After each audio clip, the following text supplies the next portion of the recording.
Wait, what did you say before? I missed it. So did I. Gosh, who are you talking to even? I don't even know. Okay, well, welcome to tonight's episode of Dragon Ball Z. No, Uh, almost. Dungeons and Dragons Beyond. Please make sure that you're logged in to your D&D Beyond app and that you have your character pulled up so that, like, when it's your turn, you can take a look at your character and stuff and be like, hey, that's me. Yeah. Um, No. Here, well, Charles. No. who has a cat? Stephanie. I'm sorry. He has You're new good. rules. I was now. really confused. I was like, oh no, like, did Hammond get a cat? He's not a cat person. And like, Katie get a cat. Like, Nope. seems like she'd get a cat just to piss off people. I wouldn't go that far. It'd piss So, me off more. yeah, you can borrow Sid anytime you want. He's great at Nope. pissing people off. He is way too hairy. Okay, so where we left off last, there was a big commotion coming from the town square in Whitestone, and Geldrick, Neris, and Esmeralda went running toward it to see what was going on, and they get there just in time to see a bugbear, typically a very hostile creature, but in town for whatever reason begin to go wild. Its mind is seems to be under attack as it's grabbing and tearing at its face with its claws, ripping out gouges of flesh all around its face as it screams in pain and people are backing away from it. And in the brief moments leading up to when the battle begins, you see the flesh, kind of the hair of the bugbear begin to pulsate and ripple, and almost move like it's going through convulsions. Just the fur, though, not the entire body. And then suddenly, these tendrils come poking out of its hide. Dozens of them whipping around in all directions near it before coming to a rest across its body in a sort of mummy wrapping armor-esque sort of manner. And in the moment that it begins or it ends whatever transformation it has just gone through, it's going to take a surprise attack against a nearby guard who came rushing over to see what was going on. So let me go to here and this one.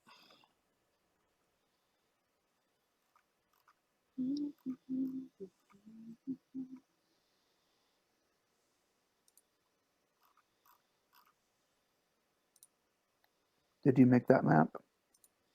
I did. I made it earlier today. Nice.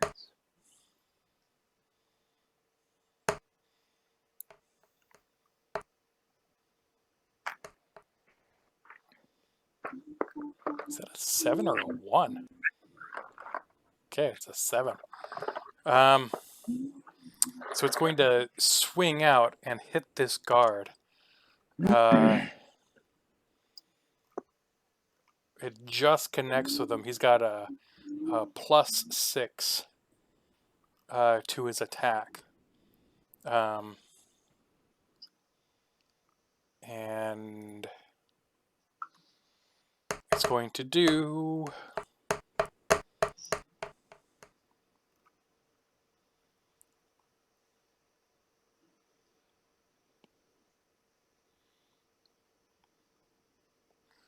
16 plus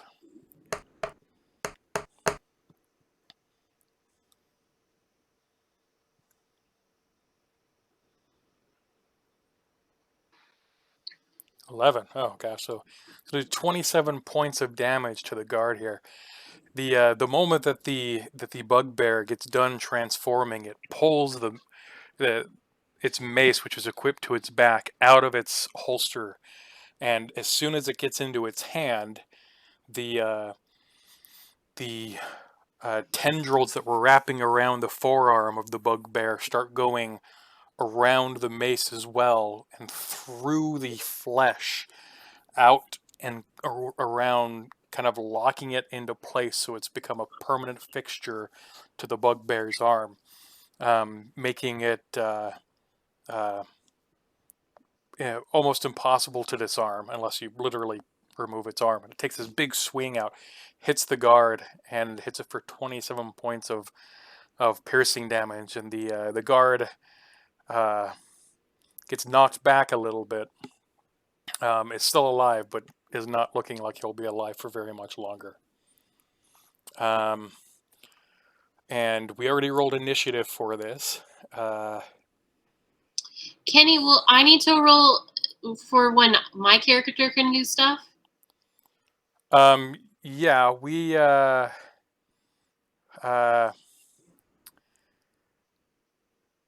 me think here. So you had just left the house of Jacques when Yes. When all this stuff started happening. What, like, you can see people running away from the town square, but it's about a quarter of a mile away. What are you gonna do? I'll go towards it. Okay, are you walking or are you running? I'm walking. You're walking. Okay. Yeah.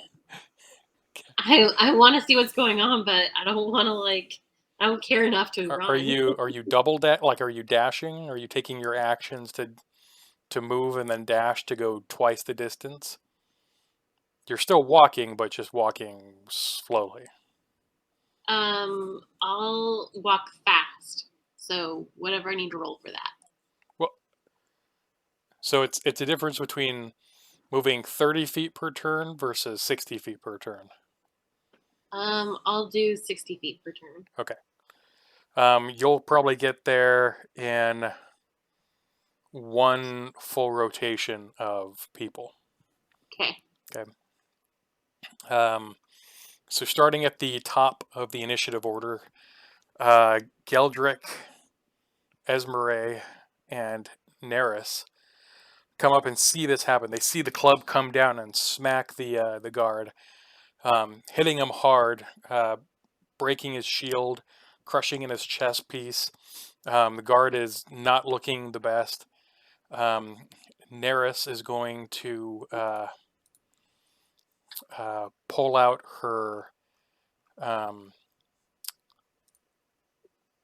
What's the game log?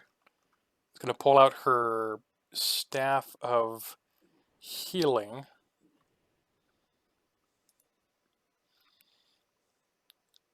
And is going to. Where the heck is the. Here we go.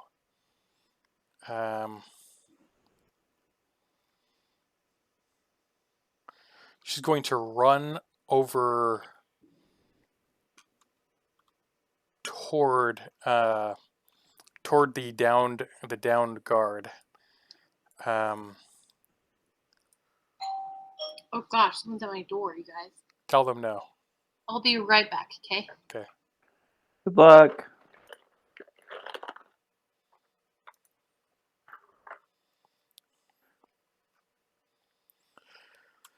Okay, so the first thing she's going to do, she's going to cast Bardic Inspiration on Geldrick, since she's standing right next to him.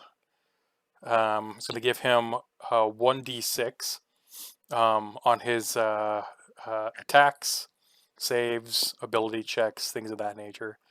And she's going to begin running toward the...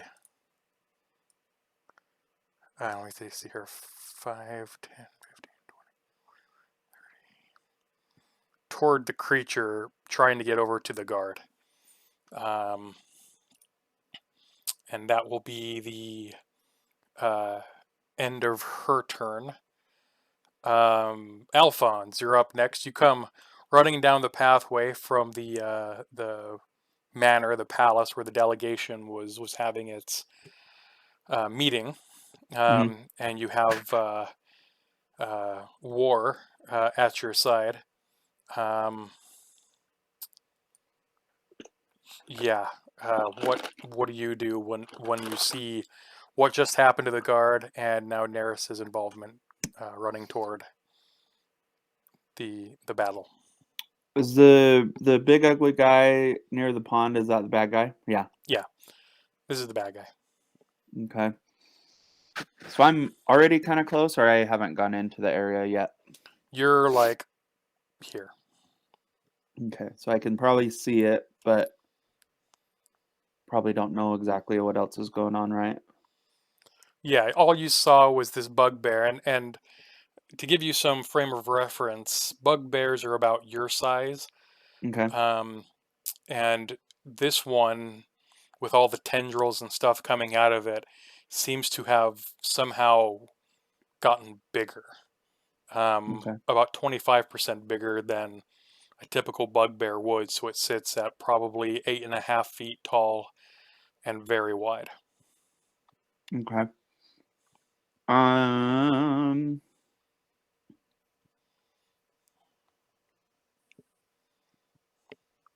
Does the shed thing come into play at all, or is that just Just decoration? structure. I mean, if you want to try and do stuff, you can maybe try.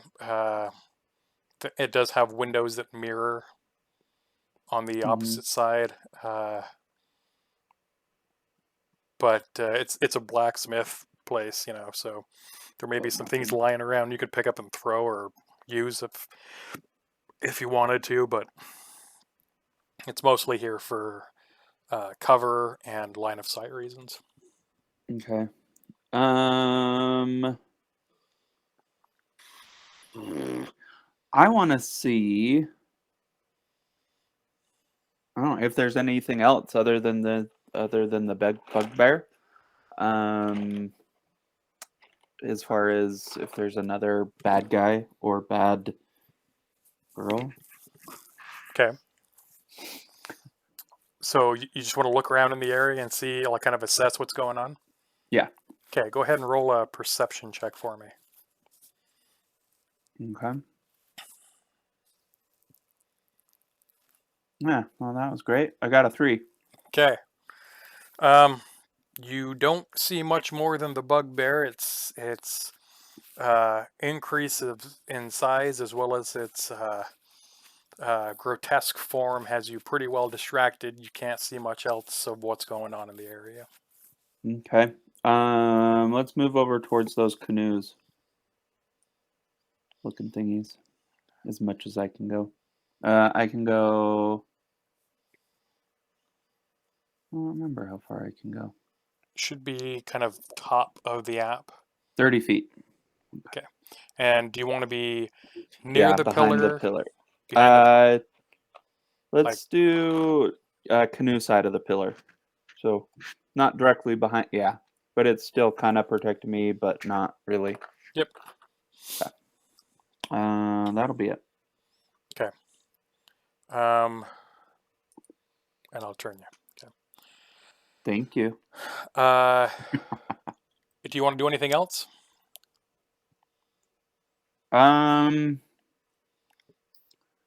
I mean, I'd do another perception check, but I don't think it's going to do anything. I think if I use my blowgun on it, it's just going to piss it off, and I don't know what's going on anyway. Can I go into stealth mode? Yeah, you want to go invisible? Yeah. Yeah, go ahead and roll a stealth check with advantage. Okay. Oh, that's good. I got a natural 1. Okay. Do I roll twice, though? Yeah, you roll twice, though. All right, I got a 15. Okay, let me roll a... It says I have A next to it. Spells targeting only you. I don't know what that means. That's advantage. Oh, okay. Let me roll a... what is this going to be? This is going to be...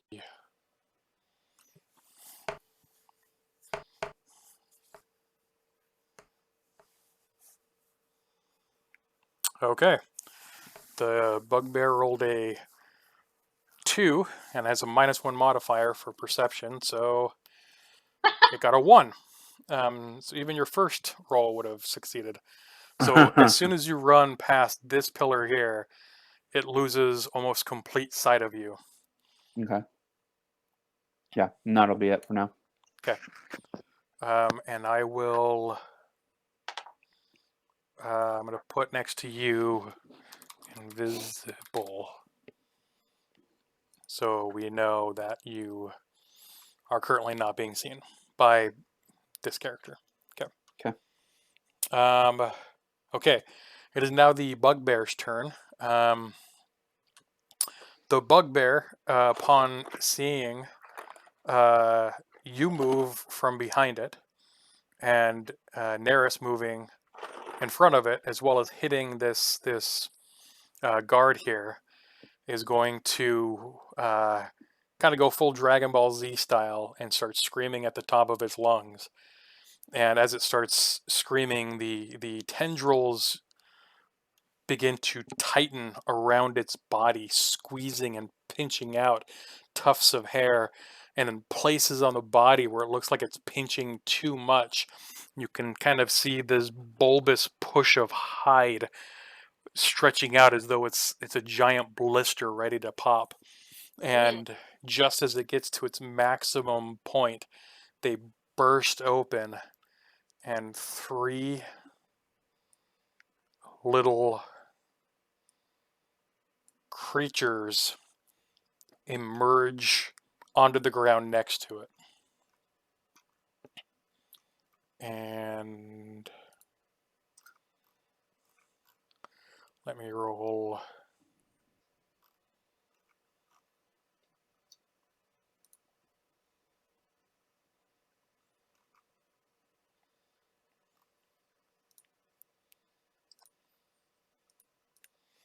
Their initiatives.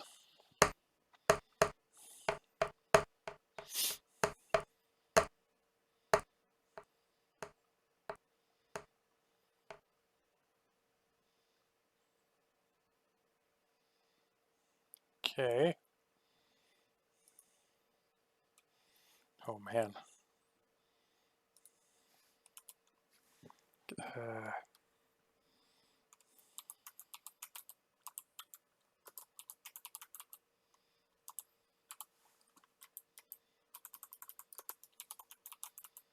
Okay. And that is the bugbear's turn. He is actually gonna end his turn by walking toward Neris a few steps. And that's where he's going to stop. Next up is the Babao, number 2, which is this dude here. It's going to look around and see the wounded guard here on the ground. Is going to charge over to him and take a swipe attack at him.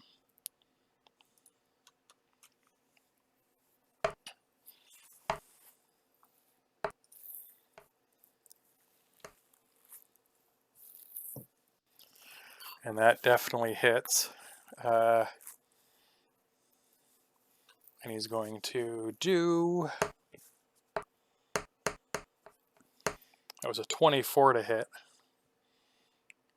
He's going to do 6 points of damage to him. The guard is hanging on by a thread. It's not looking the best. He kind of screams out in pain, and as he does, another guard from around the corner hears him and comes running over. That's it for that little dude's turn. This Babao is going to see that this guard has come around the corner and is going to rush over to attack him.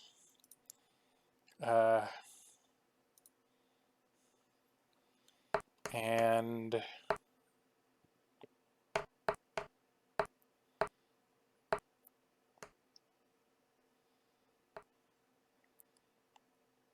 It's going to miss with a natural 1. So he's going to go running over and he's going to take a swipe, but unfamiliar with the terrain is going to knock him around, knock him down so that he becomes prone. Meaning that he's kind of like upside down on his back. Attacks against him have advantage.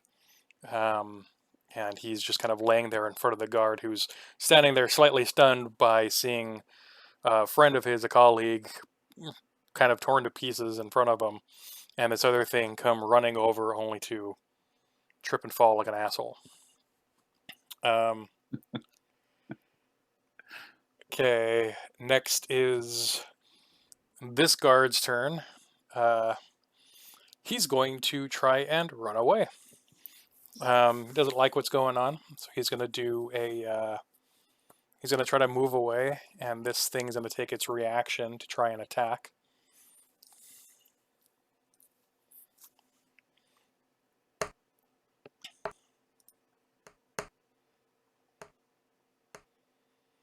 And that is going to hit, and regardless of the damage, it's going to kill him.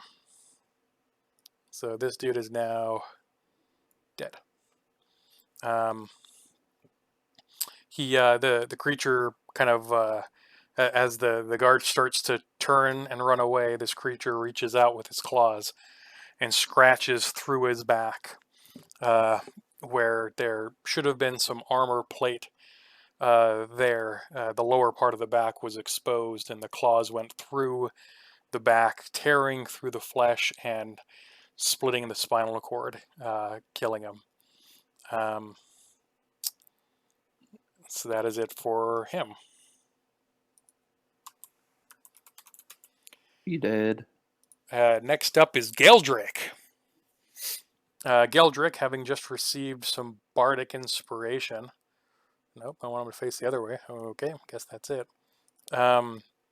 He's going to step up. Going to take some kind of partial cover behind the well here, and is going to fire off a shot at this little dude here. He's going to remove an arrow from his quiver. It's the first time you've seen him use an arrow. And he is going to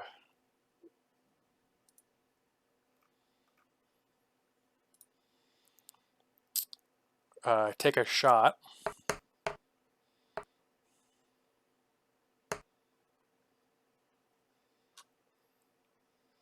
That's an 18 to hit, which does hit. And he charged it with one of his fire, with his fire bow. And he does, let's see here.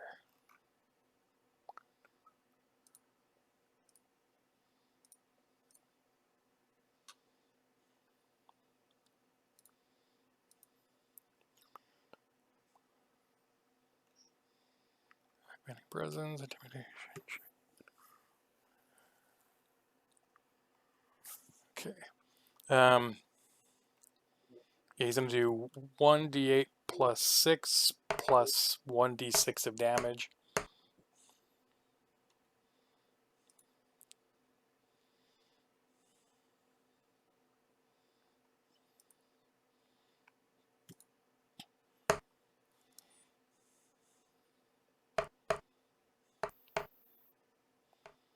How much health do those little dudes have? You do not know. Okay. Typically, you don't find that out through hit point wise. It's more or less asking how bad they look, and the worse they look, the closer they are to death. I can give you some verbal indicators. Like right now, they look very healthy. Sweet. And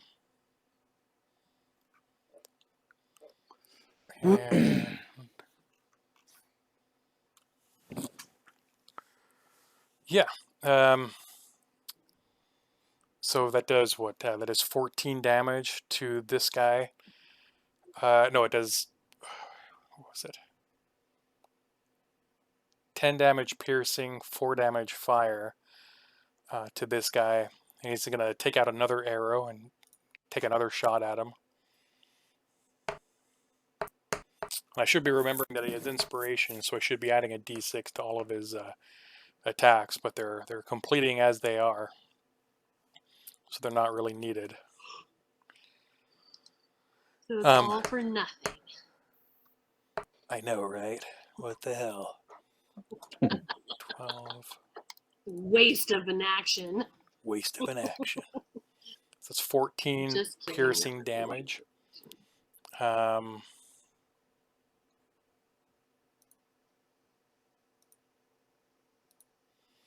And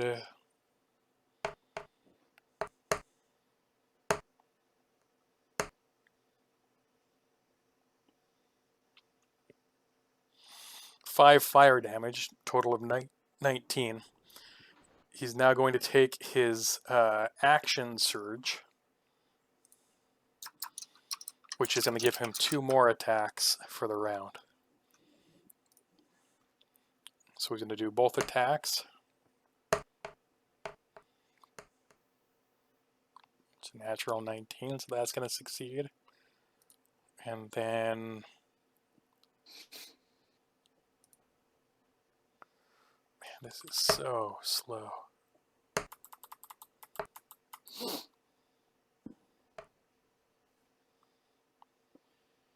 Astroneer, I know that game. I like that game. You have no idea what you're talking about. I love Astroneer. We've had so many fun times playing it. And I had a purple suit, and it was really beautiful. And I played with Ammon. And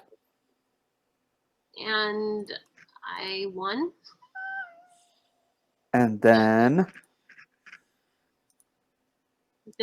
we made a large penis. nope. I can't because we could. Is that what you're getting at? I was just saying that. Just keeping you talking. And it worked. I momentarily forgot about the penis, but I had no idea. I didn't remember that either. Sorry, I'm just switching to Firefox because Chrome is just super slow with the dice roll. I'm sorry.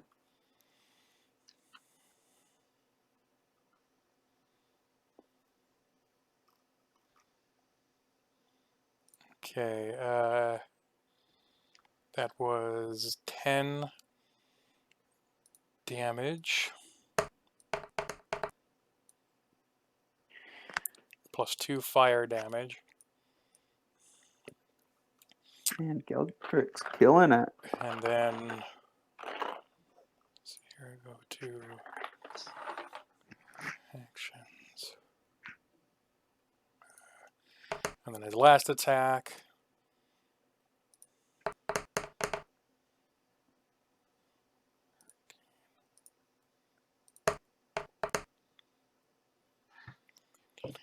Okay, so it's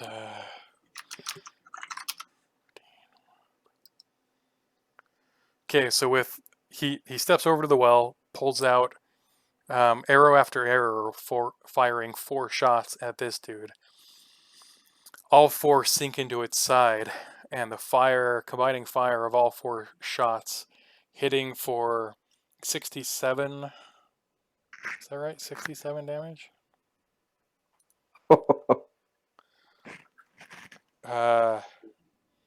Kills it, and its body just kind of goes limp on the ground. And I'm just gonna make it smaller to indicate that it's dead. Okay. All right, that is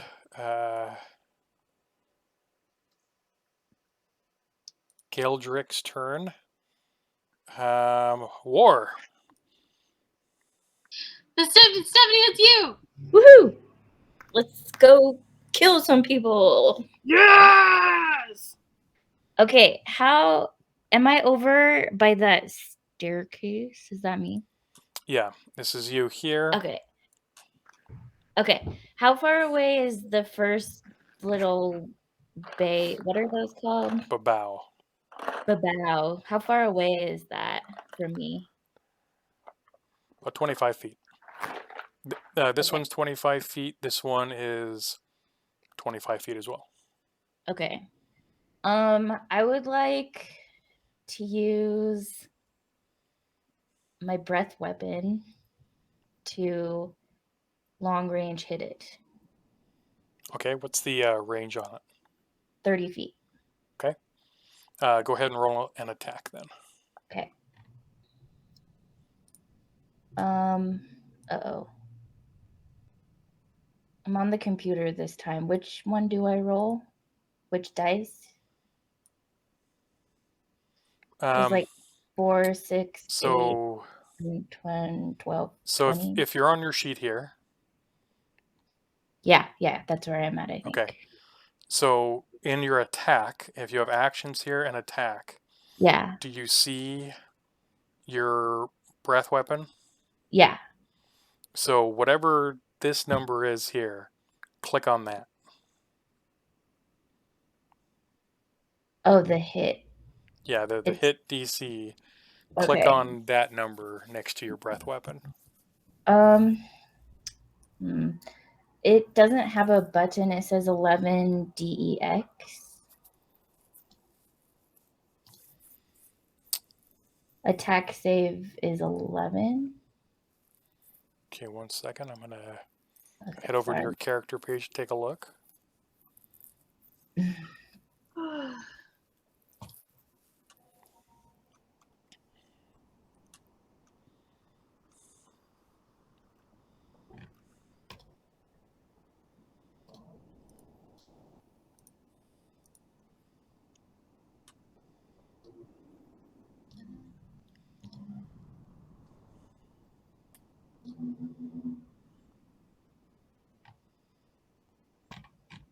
Oh, okay. It's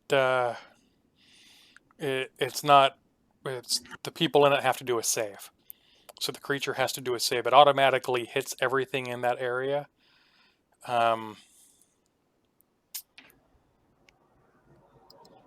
Creature takes 2d6 on a failed save.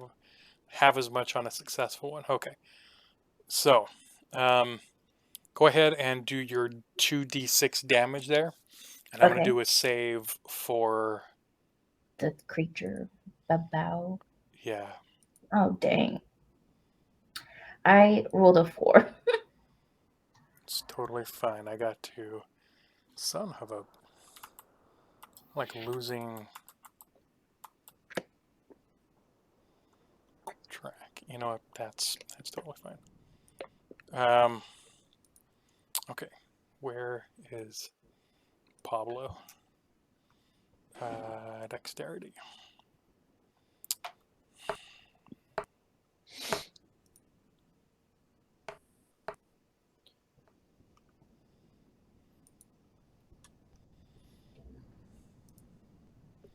It's a fail.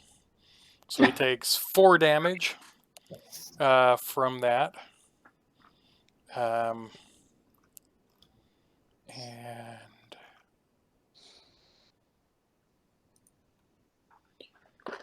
okay, so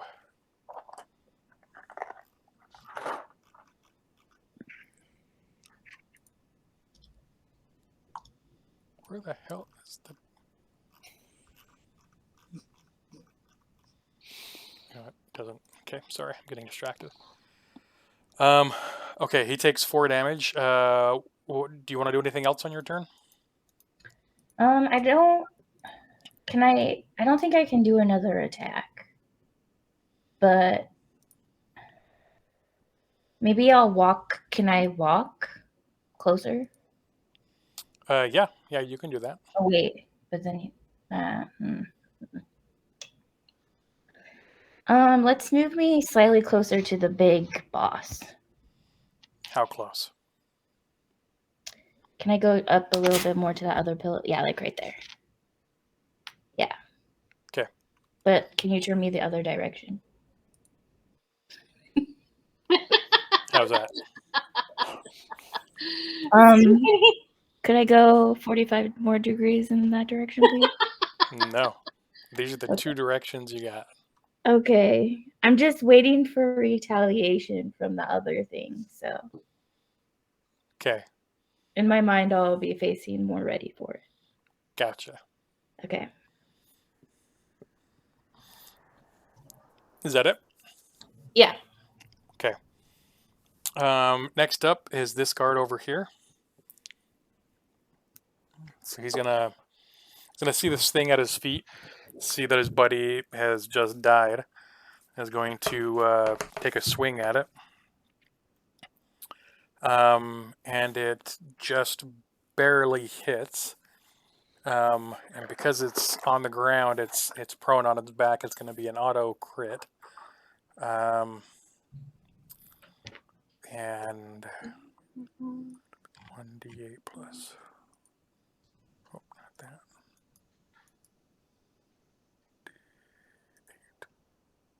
D8 plus 4.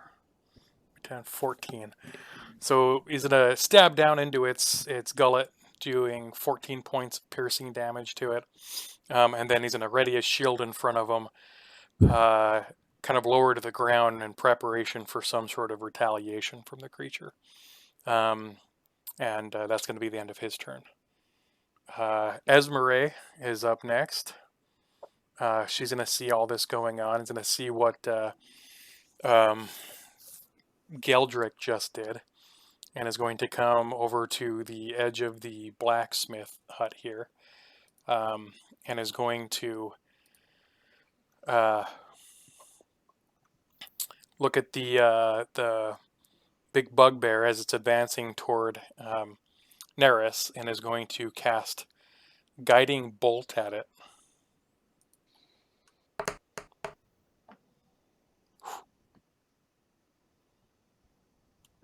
What?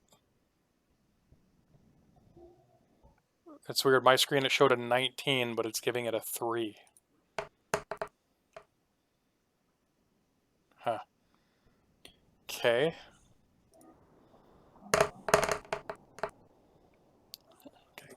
It's going to do 19 points of radiant damage to the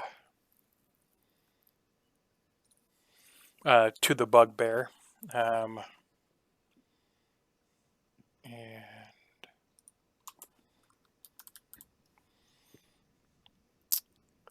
then she's going to, for a expand.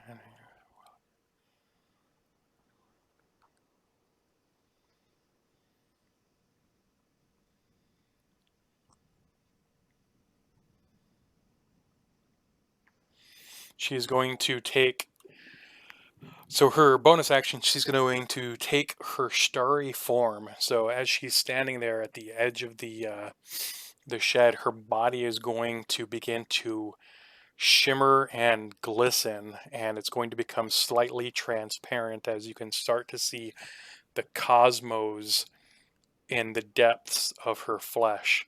Stars and constellations and galaxies swirling all around her as her body suddenly takes the shape of what could be considered to be Orion. And a giant bow erupts from the sky in front of her, which she grabs onto. And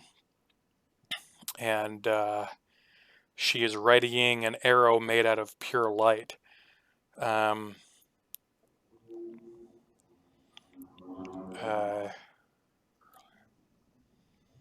And she is preparing to use this attack on her next turn. And that's going to be the end of her turn. Next up at the top of the round, Ia, would you like to roll initiative? Yes. I would like nothing more. Yay. 21. Okay. You get to go right now. Oh my gosh. Okay, where am I? You are coming up from this way, and the closest I can do is this direction. So, Okay. and Okay. you're coming around the corner, and you're seeing a blast of light. Like before you come around the corner, you see a massive flash of light, and as you just get around the corner to see what had caused it, you see Esmeralda transform into this starry archer entity and grab a giant bow in front of her, loading in an arrow made out of cosmic energy, pointing it at the creature. You kind of get the idea right away that this is the bad guy. And does he look at all hurt? Does what? Does he Does look the at all bad- hurt? Yeah. You can see the place where the previous attack had landed, up on its shoulder haunch here. There is a giant burn hole there, that has burned away the fur, and left it looking like a 3rd-degree burn. Like there is a hole there that shouldn't be there, and it's still smoking and fizzing. Okay. And do I see the downed soldier guy? You go ahead and roll a perception check for me, because it's kind of on the other side of the guy.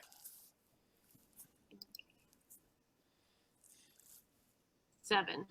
You do not. Okay. Okay, I am going to Eldritch Blast at the big baddie. Okay. Go ahead and roll an attack. Is that just a D20? Next to Eldritch Blast, there should be a plus. -1? Yeah, so click the -1.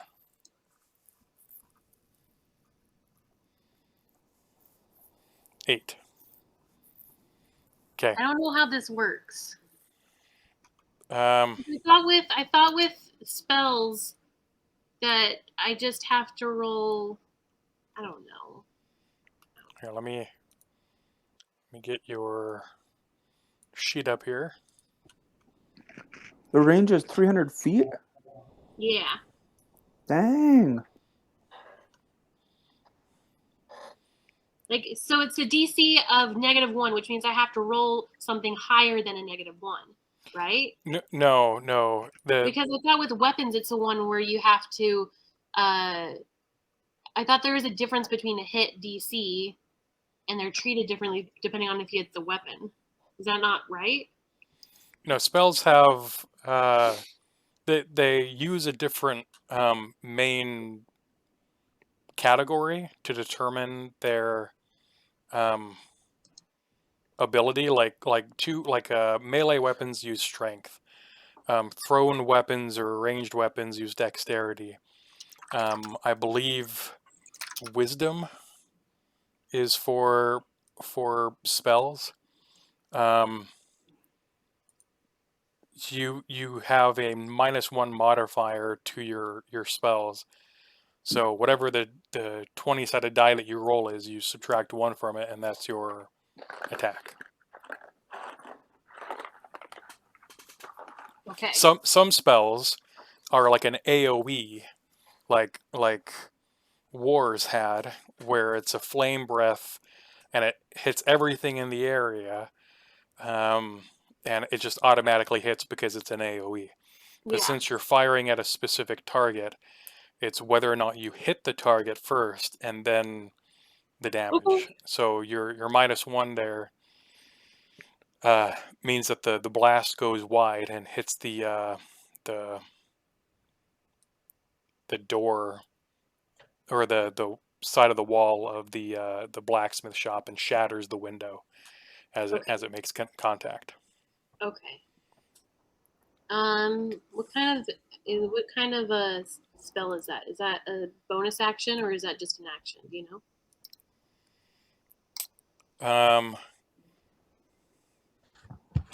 That does look like it's an action. Then I can do it again? Yeah. Okay, I'll do it again. Okay. Guys, why not? Woohoo! We're living our best lives, right? Hell Okay. yeah. Hell yeah. Okay. All right. Something like that. All right, dice gods. Don't screw it up this time. Natural 20. Was it? Yeah. I can't. Oh, Well. okay. Okay, go ahead and roll your 1d10 and double the dice. Okay, it says do 2D, so I think it automatically does it. I think Oh, okay. if I click it. Okay, 10.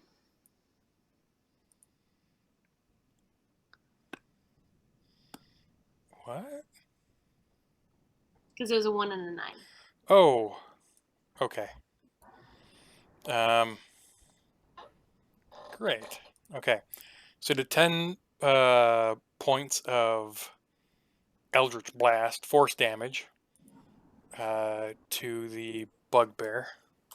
So the first blast goes wide, second blast hits it in the neck, just enough to get its attention, and now it looks over towards you angrily and kind of snarls a little bit. Okay. Is that your turn? Do you want to move anywhere? I want to. How much movement do I have? 30 feet. And where would that get me if I did run? Till about here in a semicircle. Okay. I'm just gonna get closer to that wall of whatever it is. Here Yeah, or here? that's more like it. Yeah. Okay. That good? Yeah. Yeah. Thank Sure. you. Okay. Next up is Neris. Having just seen the guard get killed and this other little creature get taken out,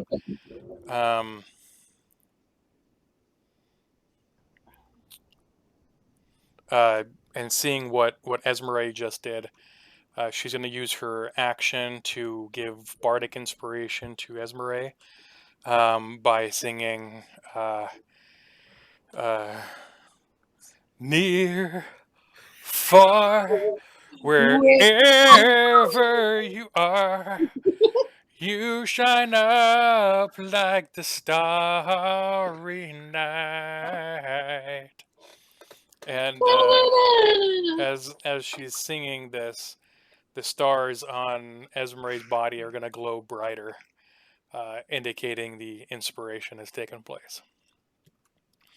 And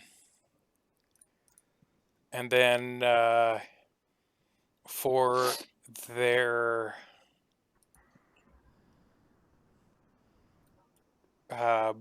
bonus action, she's going to use Misty Step. She becomes momentarily shrouded by silvery mist, and then is teleported 30 feet away.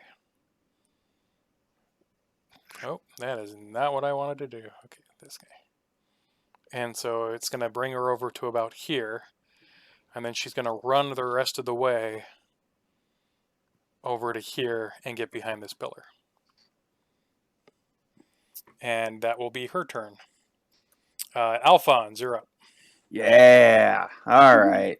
So I'm going to run up and stab this creature in the butt by that pillar. Okay. Go ahead and make an attack roll. Okay. Okay. I got a 15. Okay. A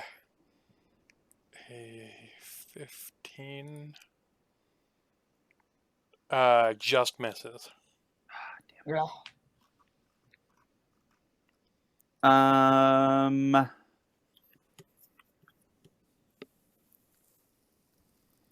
Let's see. I have my action and then a bonus action, right?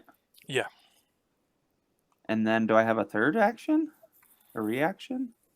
You have a reaction No. that takes place kind of in between your turns.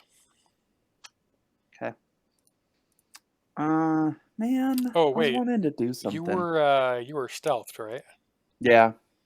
I believe it gives you advantage on the attack if you want to Does it? roll another. Stealth? Yeah, it does. Well, I guess, right?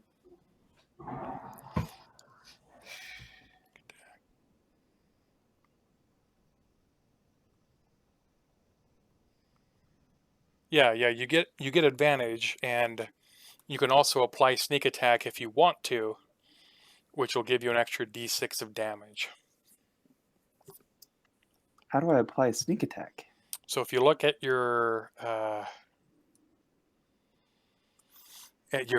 attack and your actions, you have other sneak attack. Yeah. And Okay. if you want to know what these do, you can click on it, even though it's not a link. You can click on these and it'll tell you more information about them. So a dagger here, it'll tell you more information. So if you click on sneak attack, it'll say that you don't need the advantage on the attack if you have an enemy, like if you're flanking with someone. Uh-huh. Stealth does give you advantage, but essentially because you're stealthed and you get the advantage, you can use sneak attack, meaning that they don't know you're there, so you take an extra moment to hit it exactly where you want it to. And so it does an Okay. extra 2d6 of damage. Yeah, let's do it. Okay, so we'll wait to see if it succeeds. Oh. Okay. 24. And it really succeeds. Yeah. So go ahead and roll your damage for. Are you swinging with the dagger or a short sword? Short sword. Okay. So go ahead and roll for the short sword, and then roll for the 2d6 of sneak attack damage.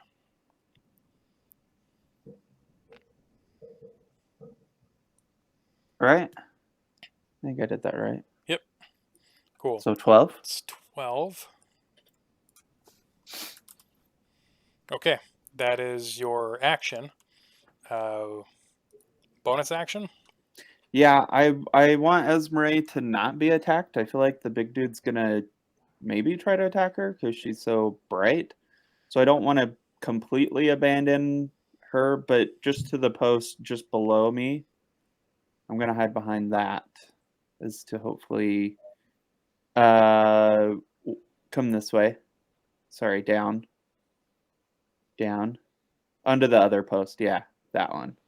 That would be good. Like here? Yeah. Okay. So hopefully close enough that it's like, do I want it? And maybe it doesn't go after Esmeralda because she's got something brewing. Okay. And that's it. That's it. Okay. Next up is the bugbear. So the bugbear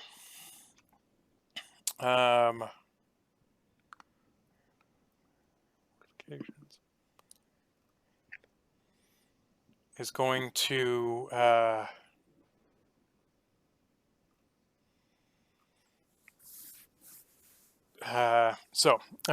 bugbear, upon being hit several times,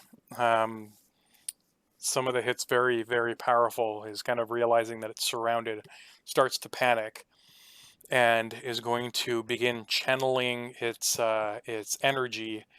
As it does, even more tendrils come ripping out of its body and form sort of a cocoon or husk around it, cutting its movement in half and sacrificing its main action at the beginning of the next turn that it has.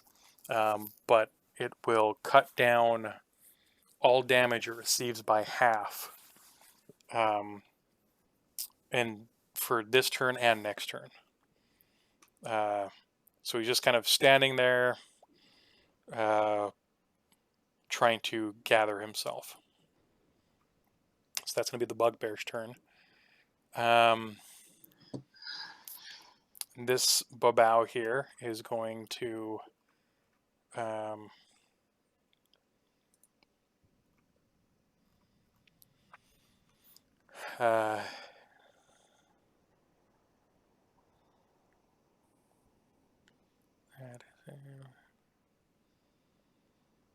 is going to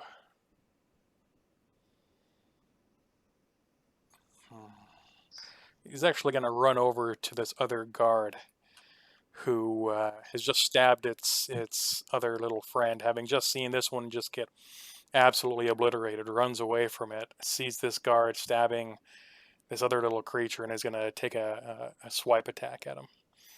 First thing he's going to do, though, he's going to use a spell which does not count as an action, called Weakening Gaze.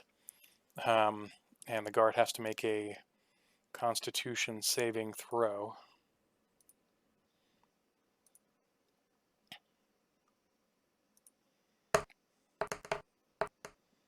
And succeeds.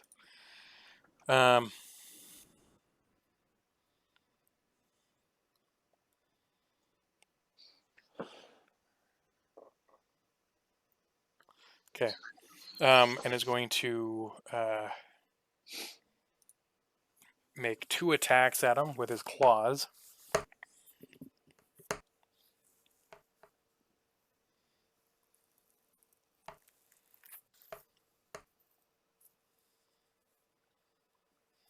The first one misses.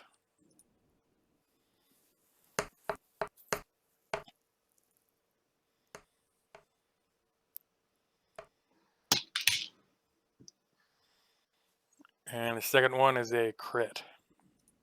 Oh no.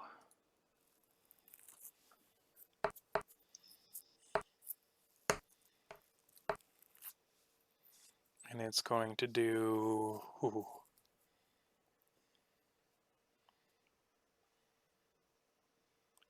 I do like that we've just let the guards just kind of get myrtleized. Yeah, yeah. It's going to do 16 points of damage to him.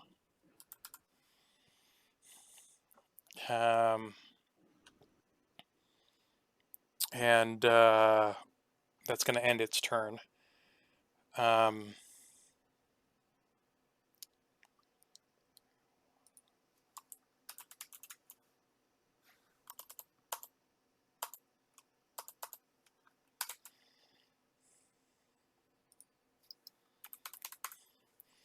And then it's the next babao's turn. This thing next to it, it's going to spend half of its movement to get up, and then turn and try to take a swing at the guard in front of him.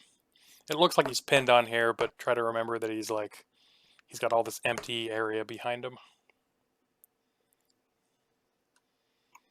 I'll try to remember. Is a failed attack. So this guy, he has his shield up ready. These 2 things go lunging at him, and he does a pretty good job of parrying away 2 attacks, but one of them sinks deep into his thigh, causing him to kind of buckle at the knee, but he's holding in there pretty well. Next up is Geldrick. Geldrick here is going to see that other creature run away and take this opportunity to try to shoot at the bugbear.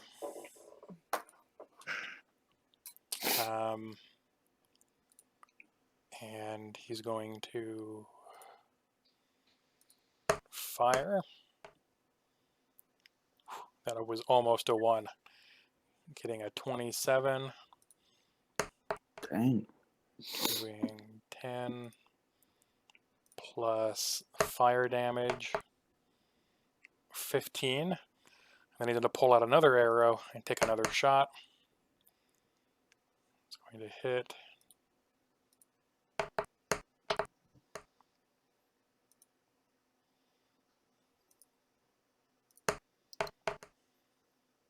Another 15 damage, which is reduced by half, so it only takes 15 damage total. And he's going to move up to this pillar and try to get some better cover behind it. And that'll be the end of his turn. Next up is War. All right. Let's move me closer to the babao, the babies. Not that close. Okay, that's good. And I will attack. I will use probably my same weapon, my lightning. Okay, now I will mention that it does damage everything in that 30 feet. So if you shoot from this size, you're going to hit the guard. Okay, never mind then. You can try to back off to like here and try to hit both of them without hitting him. I can give him advantage on the save to determine if it hits him or not. We haven't cared about the guards thus far, so. Yeah, but I'm not gonna do something to hurt a guard. I will do a close range attack then. Am I able to get close enough? I have a 5-foot reach. Yeah. Okay. Go to the one that I attacked earlier. Yeah, that one. Okay. So if I want to use this weapon, I do roll the hit. Yep. Or do I have to roll to see if I can hit it or something? Yeah, you click on the +5 next to the devotee sensor. Okay.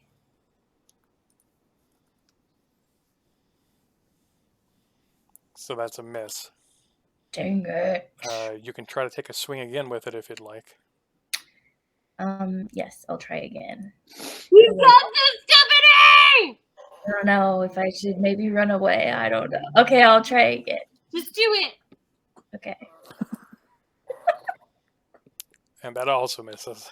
Oh my god! Oh. As you run over, the thing springs up from his back, and in a very weird Matrix-esque sort of way, both of your swings seem to find all the air around it as it's doing its like Jackie Chan flip up off the ground and swipe at the guard.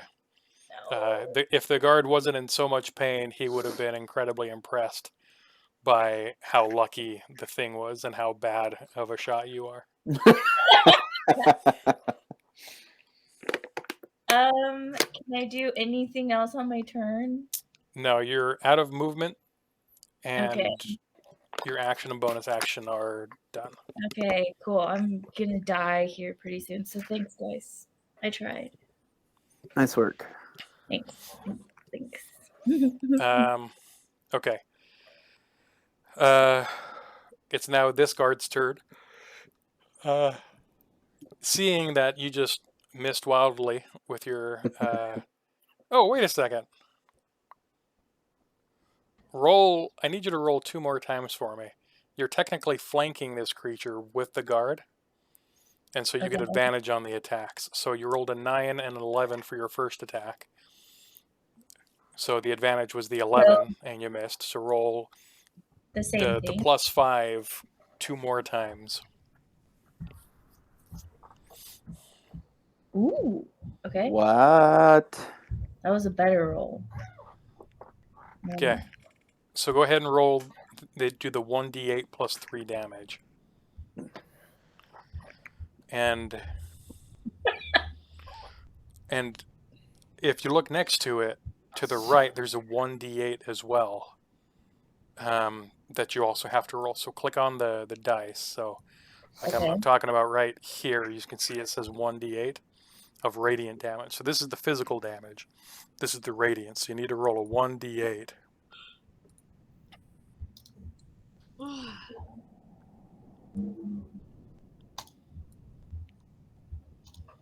Okay. Ooh. Okay. So at least you hit it. Okay.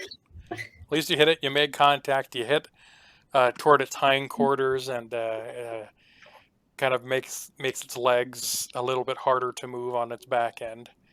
Let me do and do.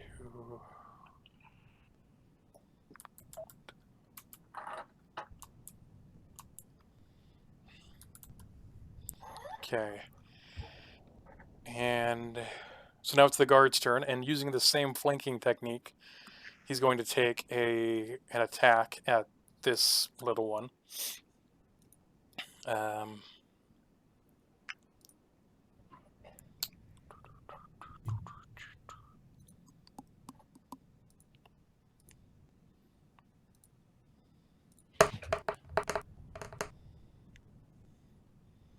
Okay, one of them is a 17, so that's going to hit, and he's going to do...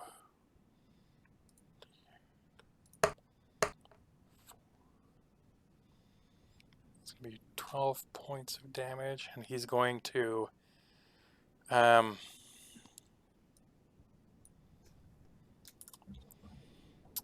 ready his shield again, putting it in front of him, kind of kitty corner to both of these creatures in preparation for another attack, and he's going to increase his armor class by 2 to make it harder for him to be hit with this ability. And that's going to be his turn. Next is Esmeralda. So she's standing at the corner of this, shining ever so brightly because Neris gave her bardic inspiration with that beautiful Celine Dion rendition. Mm-hmm.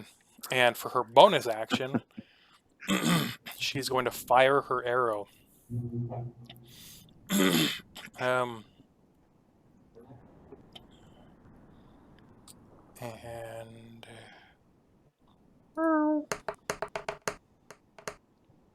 that's going to hit. Yes. It's working. Ooh.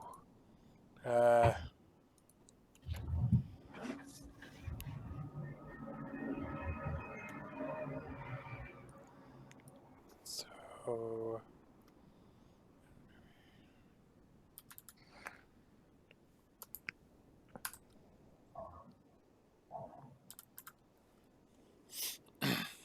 oh, I don't do that yet. Okay.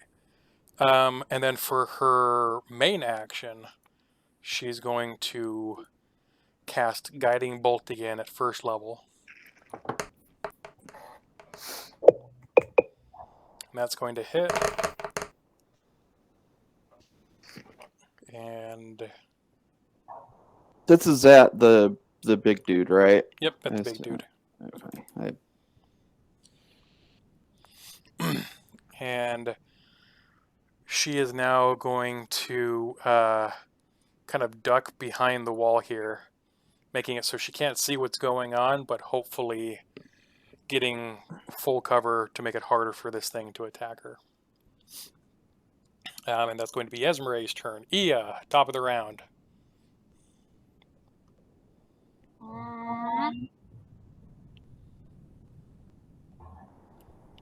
So how is he looking right now? Right now, he's looking pretty wounded. I mean, he's in his cocoon. He's in his shell-looking thing. Yeah. But the 2 attacks from Esmeralda has cut a hole through it in 2 different places, exposing kind of the points of flesh underneath. And underneath, you can see that he's bleeding pretty good. Okay.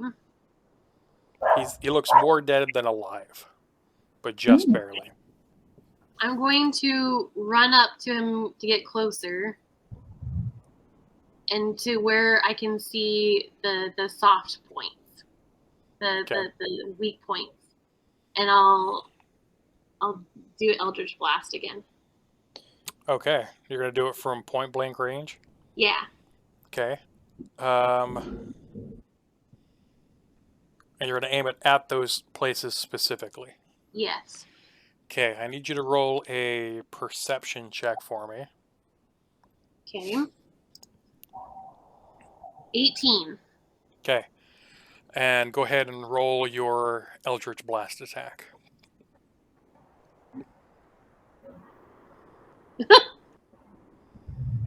Okay. Oh wait, my attack? Yes. Sorry, yeah. that was my damage. Sorry. Okay. Sorry. Okay. Sorry. We've got this. Don't worry, guys. Okay. So you can see the point, and you shoot, and I don't know. There's a gust of wind or something. Maybe the I slipped. sun was in your eyes. Maybe the rendition of the Celine Dion song just caught you way off guard by how great it was. But it goes wide and hits the pillar over here. Okay. You want to fire again? Yeah. Okay, Because go ahead. why not? Exactly. That's a little better. But I mean, I'm close. I don't see what the number is. It hasn't come up. Oh, for sorry, me. it's 15. 15. Yeah. That also misses. It. Well, okay. So you're so close to him. I'm gonna say it hits, but you don't hit it in one of those soft spots that you see. Aw. Okay. Okay. So go ahead and roll your 1d10 of damage. It's gonna be 5. Okay. I'm rolling really badly tonight. I had the 120, and then it's just been bad. Okay.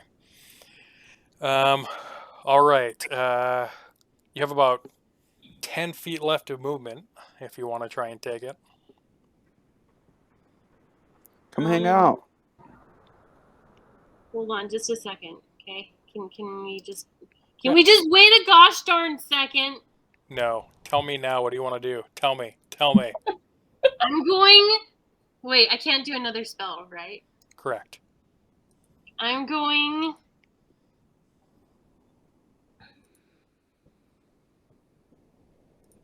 I'm going to and I see Esmeralda. Right? Yeah.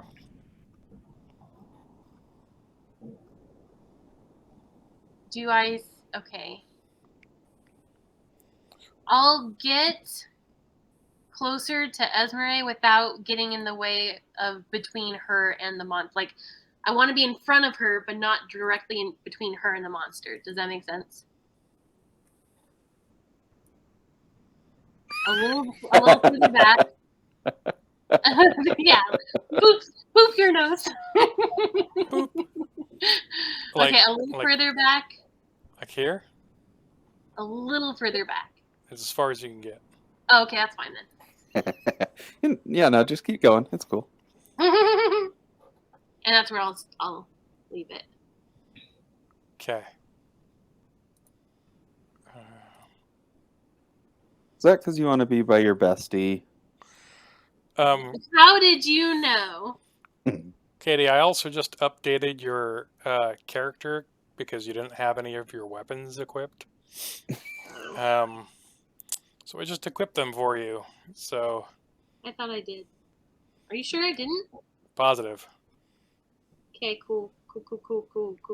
You didn't hey, have your there you go. dagger or your short bow equipped, and now you do. Okay.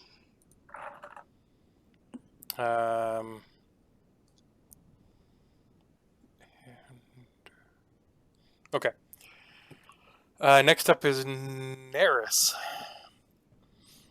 So, Neris over here. Gosh, what has she got here? Or is that your bestie? I don't remember.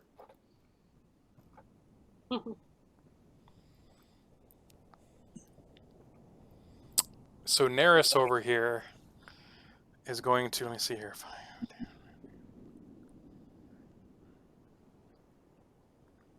Yeah. So she's going to run 30 feet this way and then use her Misty Step ability to teleport and end up right behind this guard. Is going to touch him on the shoulder and cast Cure Wounds at 2nd level, healing him 11 points.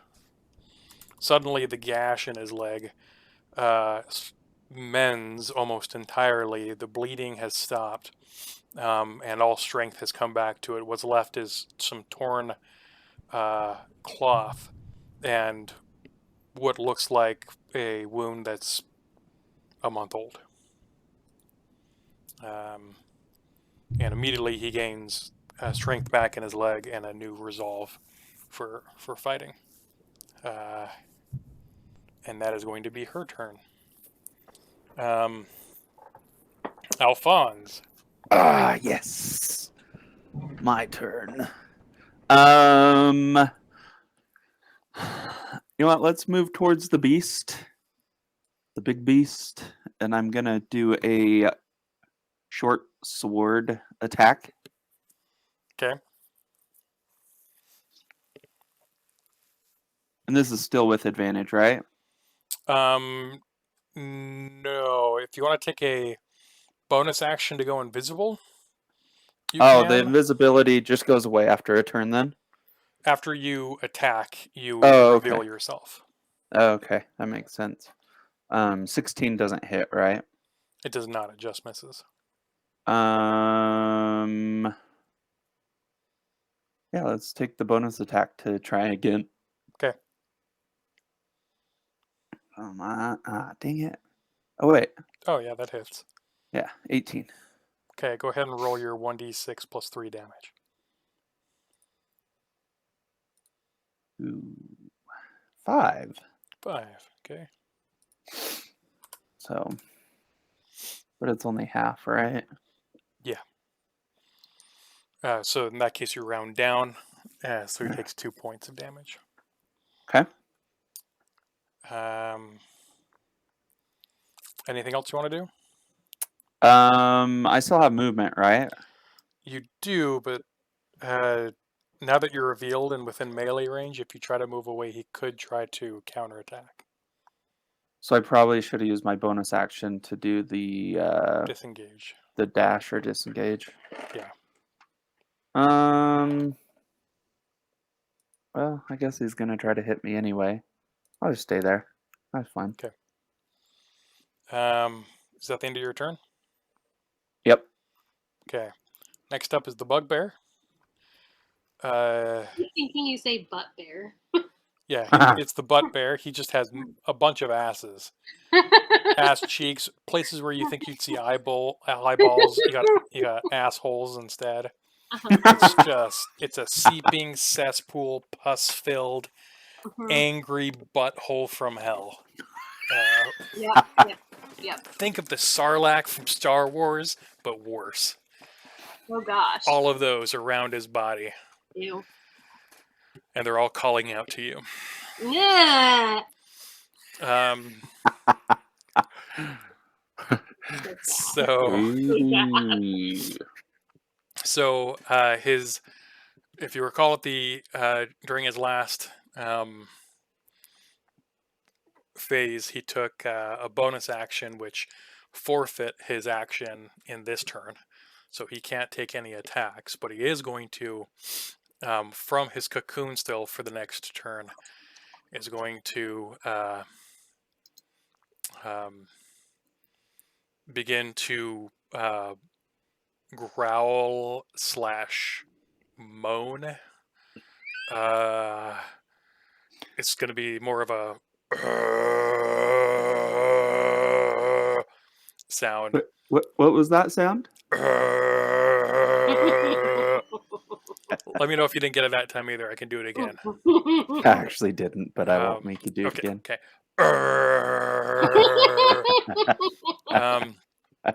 And as he does, the tendrils on his body start tightening more and more and more. Similar to how at the beginning of the battle, the 3 little creatures were forced out of its body, the tighter things get. Oh, great. And that is going to be his turn. Oh, good. And next up we have this Babao over here.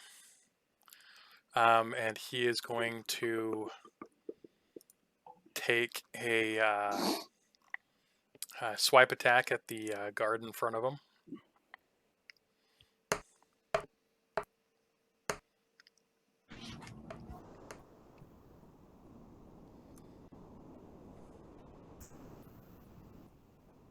And it's definitely going to hit. And it's going to do 11.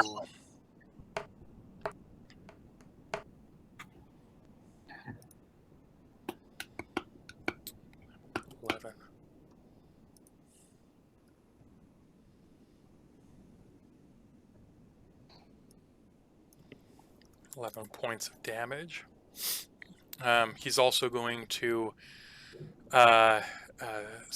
what these creatures look like, they're kind of gray, humanoid-esque looking things that run around on all fours. They got spines and prickly parts sticking out of the kind of the strangest of places, like from the backs of their knees and the backs of their elbows and the top of their heads. And it's going to grab the kind of horn at the top of its head and pull.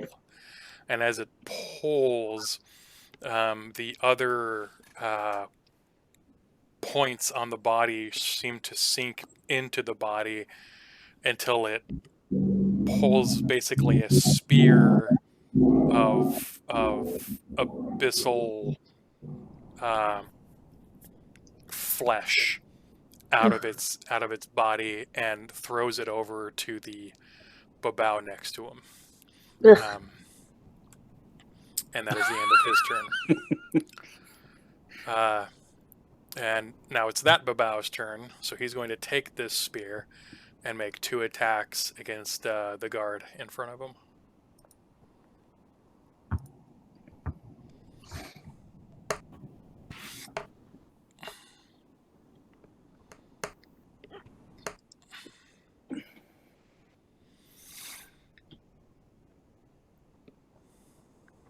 Okay, the first one hits.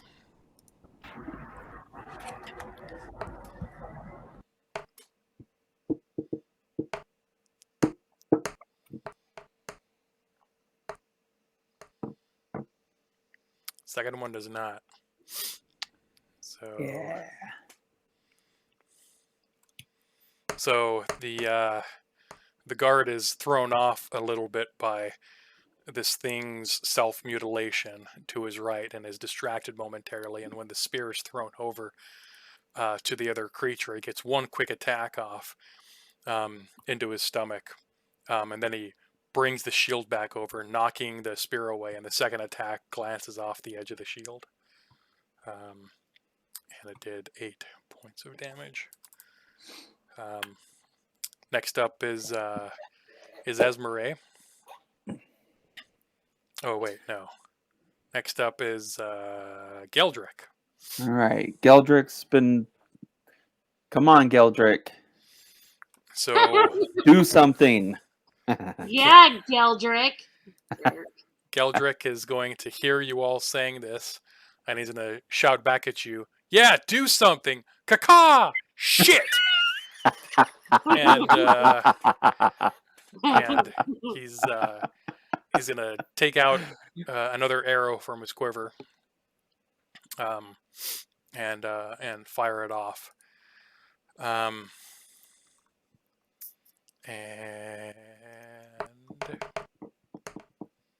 it's actually gonna fail really badly. Please don't say it hits me. After you, yes. You know what? I'm gonna do a. Let me see here. Saving throw. I feel like Geldrick did this on purpose. Okay, so the arrow in strange fashion backfires. So somehow the enchanted fire on the arrow causes it to ignite from the tip instead of from the notch at the back, and it shoots backwards toward Geldrick's face, but he's able to dodge his head just in time as it goes flying past and hits the barrel behind him, exploding it. Lots of ale or wine Son of a... maybe whiskey. Just goes splashing everywhere, getting his boots covered and tarnished with it. He's going to grab another arrow, and this time point at the tip and say, "Caca, caca, caca, caca," as he's pointing at the tip over and over like he's giving it a pep talk. And he's going to put it into the bow, pull it back, and take another fire. Oh, shit. Okay. And this time it's going to like limp forward and land somewhere on the ground here. And he's just going to stop.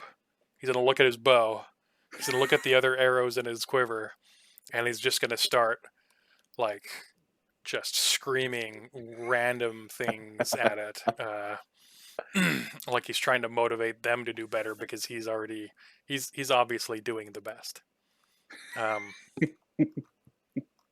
Okay, that's going to be Geldric's turn. War, you're up. Okay, I'm going to continue my attack Okay. on the bow. Yep.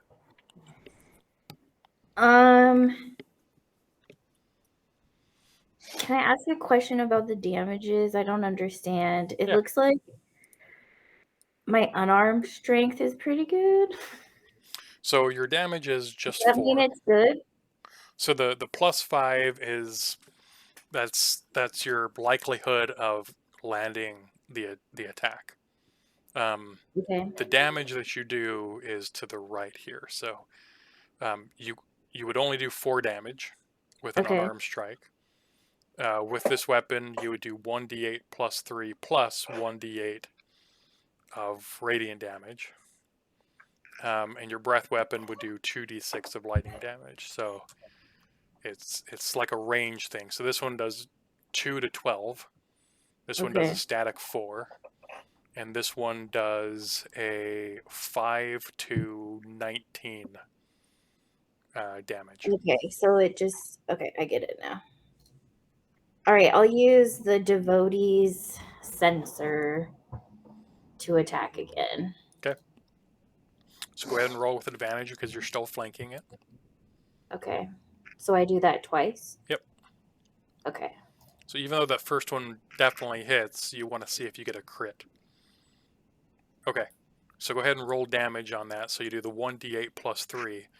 And then you're going to roll another 1d8 separately.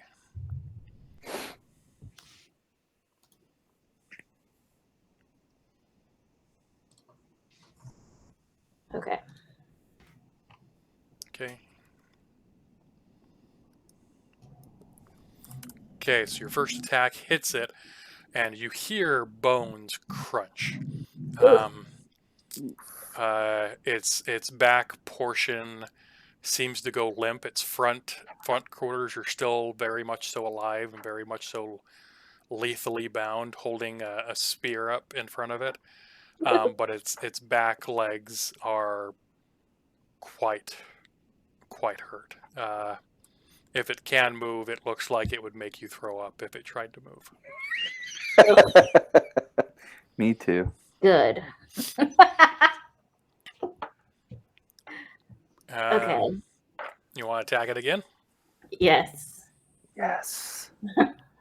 So I do the same thing? Yep, you do the +5 twice. Murder it. I'm trying to. So it was a 15 total? Yeah, Right. it was 11 and then 15. Okay. So the 15, that's the advantage. You get the higher of the two.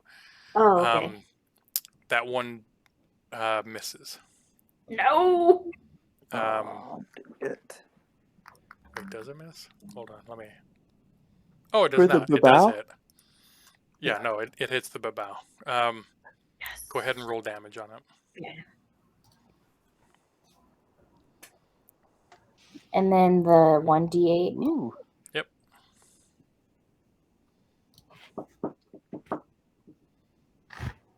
Cool.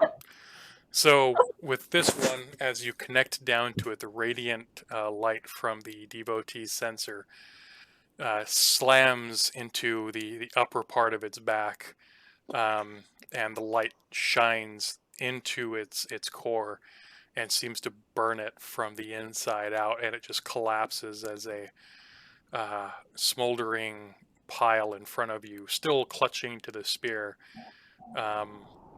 but is obviously quite dead. Yes. Dang. I'm gonna minimize him. Thank you. You still have some movement. I don't know if I want to get any closer to the other one or not. Do I need to move to flank him with the other people? Yeah, if you wanted to move to flank him, you'd have to move over to here. Okay, let's do that. Okay. And you would have to be within melee distance for that flank to occur like you were with this one. So. Okay. Okay. What's the melee again? Is that 5?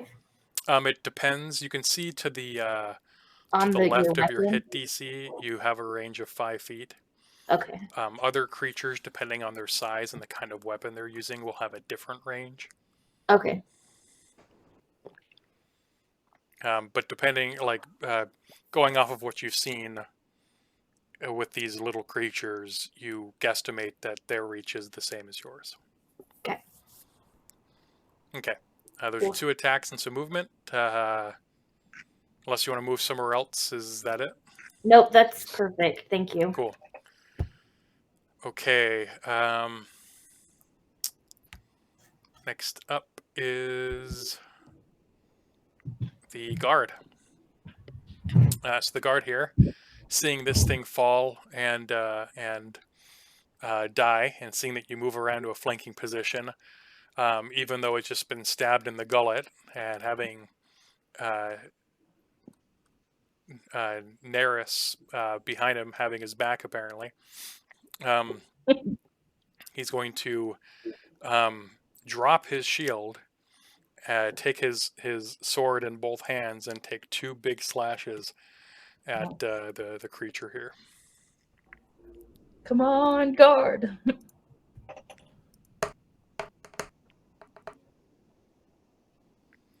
That wasn't it. He does have advantage, so that wasn't it. And let me do these 2. Okay, one of those hit. And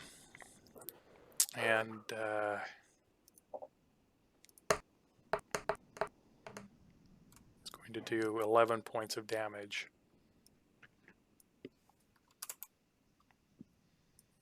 To the other one. So first attack is going to go wide, second attack is going to come down, slash across its face, and split it open so that you can see underneath, and where you'd expect to see muscle, you see like a pulsating membrane instead, almost as though the tormented souls of hell are underneath it, still writhing in agony, just below the surface. Okay, that is that guard's turn. Esmeralda. Come on, Esmeralda. Esmeralda, still in her starry form, is going to step out from around the corner. Using her bonus action, she's going to fire another bolt at the bugbear, hitting it and doing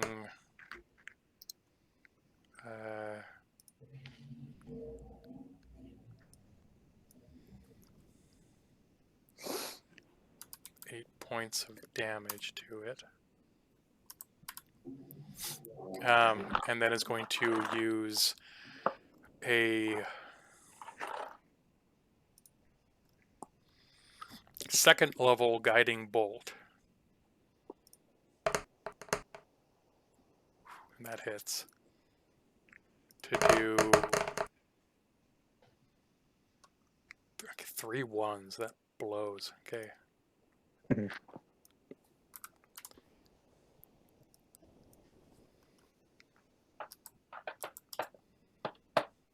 Okay. Another 13 points of damage to it. Okay. And then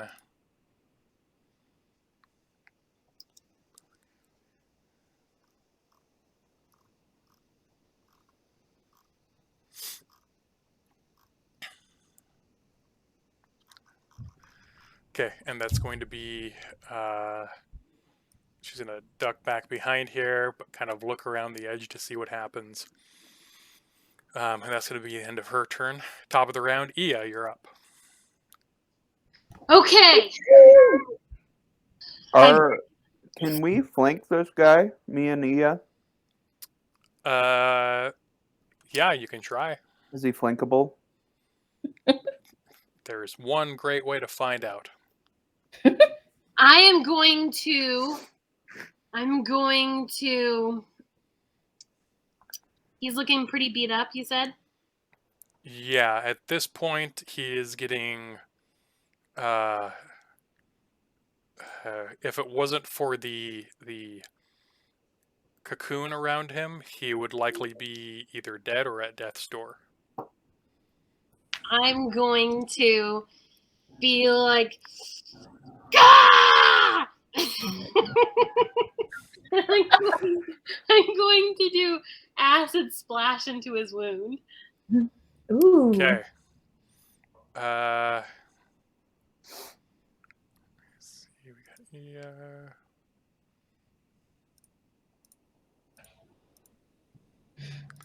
Okay, let me roll a dex save for him. Okay.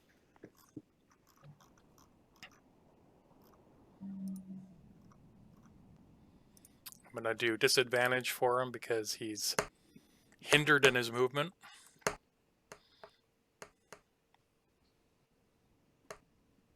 Oh, is that a natural one?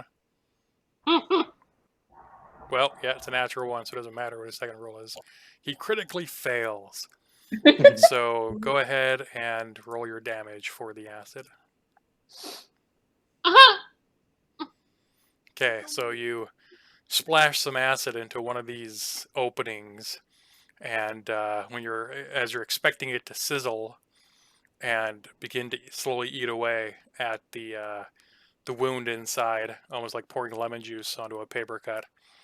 Instead, it just kind of sits there. It doesn't sizzle, it doesn't hiss, and you kind of get the impression that acid is something it probably drinks and isn't impacted by. It's immune to acid. Okay.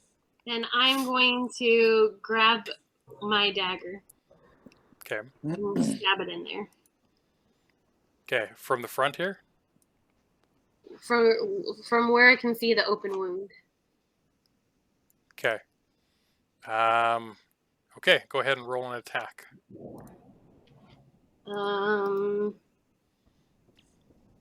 How do I do such things with a dagger? So in your actions attack, click on the +6 next to the dagger. So there's not one in there. There's not one what? Dagger in there. Okay, so go to your inventory. Okay. Did you reload the page? No. She may not have. So in your inventory, see where the dagger is at the top? Just check the I box. found it, don't worry. I got it, everyone. So check the check I box. think she got it. Okay. 24. 24 to hit. Nice. Okay. Go ahead and roll damage. 8. Okay. Nice.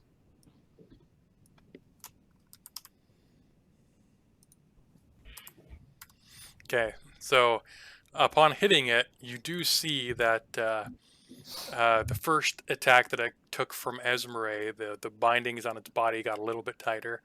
Your stab now makes the tendrils restrict even more around the body of the bugbear, and parts of its body starts to bulge out of little areas here and there, and the hide is so thin, you can see things moving underneath. They're not quite out yet, but you can see them moving underneath.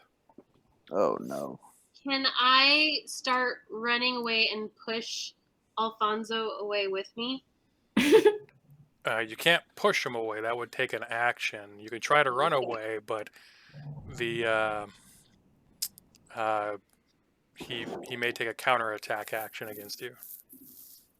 Okay. I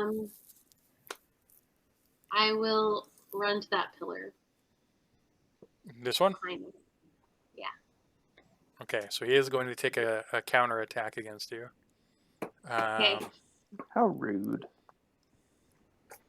And it's weird because he's in this cocoon state.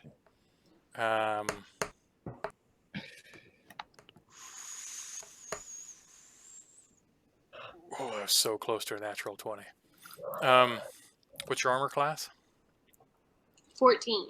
Okay, so his body is like completely still and has been for the last full round, and the moment that you try to move out of its range, very fast, like incredibly fast, its arm comes out of the cocoon and swipes at you, hitting you, and it's going to hit for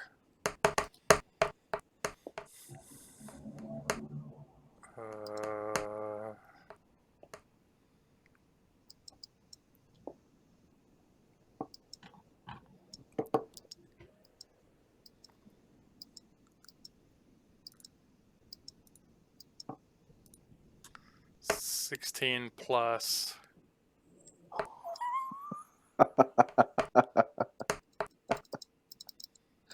3, so 19 points of slashing damage. Can you see me? What do you Yeah. mean? You guys, can you see me? Yeah. My your camera face?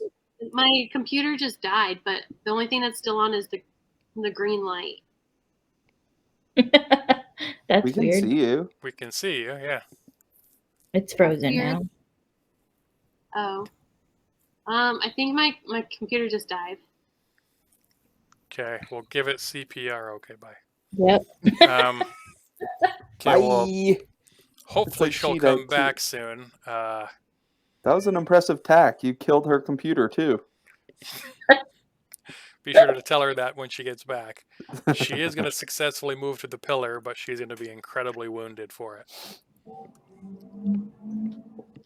So that's probably going to be the end of her turn, since she took her action, bonus action, and movement. Next is Neris. Neris, still standing behind the guard here, is going to, with her hand still on his back,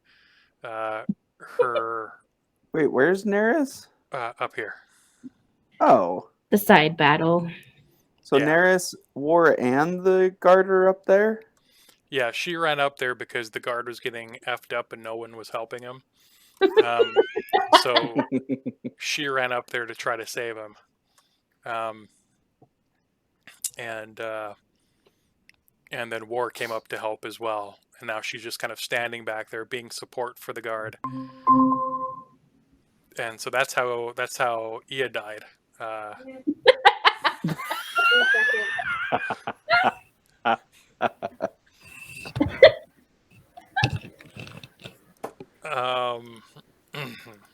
Awkward. So Can you hear me? yeah, we were just talking about what they're doing to your body now that you're dead. That's creepy. My laptop died, so I can't. You're good. Yeah. You took 19 points of damage. Okay. I'm still good. I'm How many so hit good. points do you have? You'll never know. I'm Um, 30. You have 30. Yeah, I'm a Nice. badass bitch. Neris is going to cast Cure Wounds again on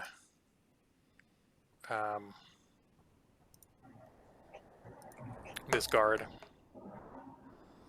doing 4 points of healing for him. Not a lot, but enough to keep him away from death for a little bit. She is...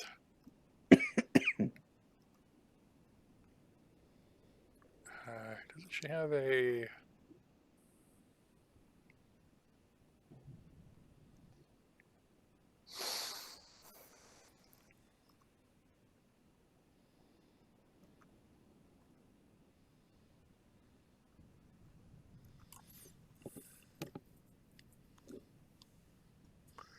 thought she had a person's bonus or a song of rest.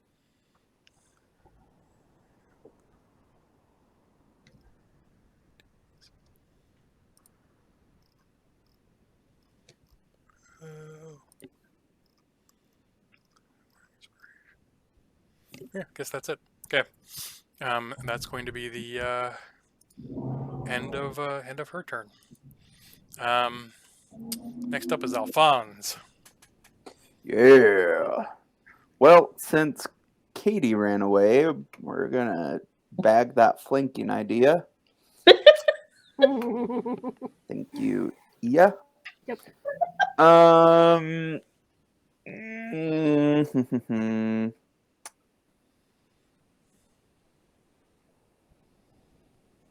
Okay, I can move. I have an action, bonus action. Okay. I am going to stab this mofo with my sword. Okay. Hopefully. I'm changing my picture because this is an old picture, you guys. 18, that hits. Go ahead and roll That damage. hits. Okay. Oh my gosh. Alright. Okay. So 5.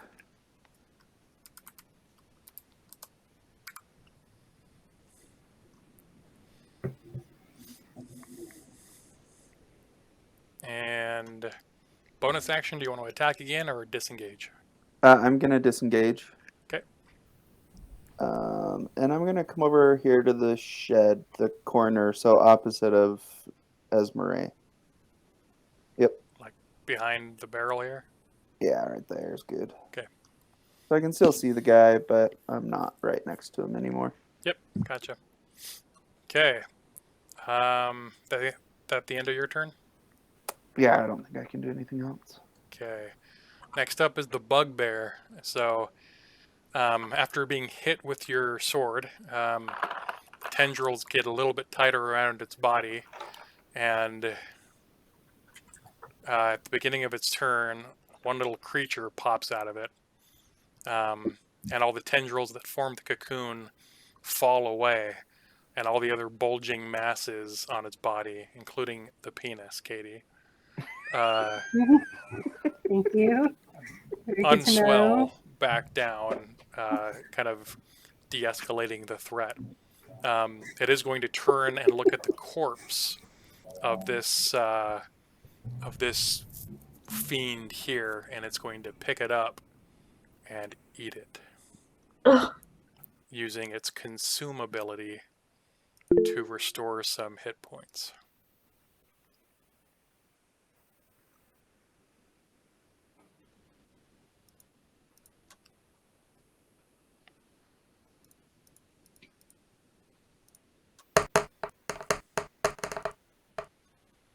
Oh my gosh. Okay.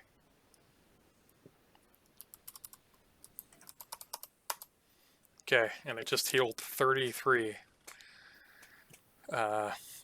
hit points. It was looking pretty bad, and now it looks to be, on the fence about things. So that was its action. Bonus actions. Actually, no, that was his bonus action. For his action, he's going to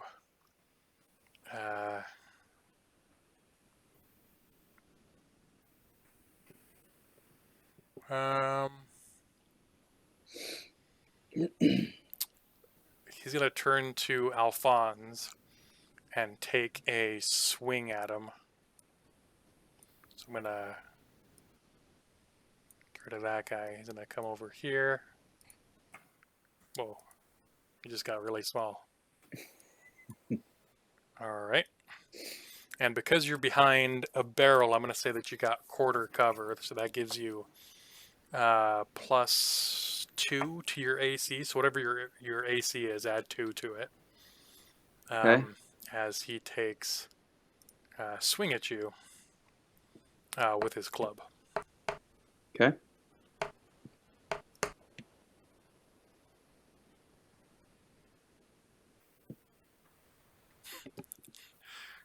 That is a natural 1. Okay. So he's going to swing, and it's going to go really, really wide.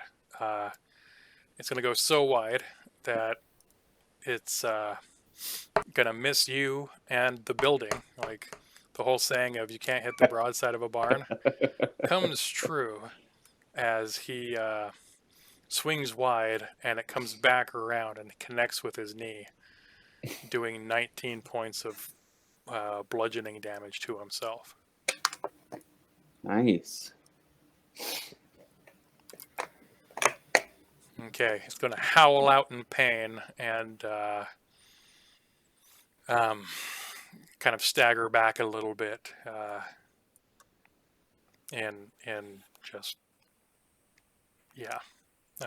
confusion.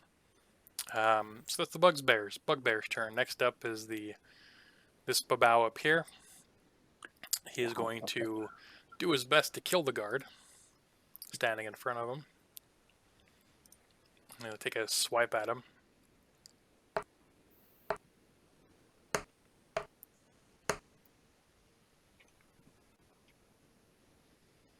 And in a horrible turn of events, it also rolled a natural 1. So as it swipes, it loses its balance and gets stuck by the spear that was sitting up from the one next to it that it was holding. And it takes 10 points of piercing damage. It's going to withdraw the spear from its body and use it to swing again at the guard. Oh, that's the wrong dice.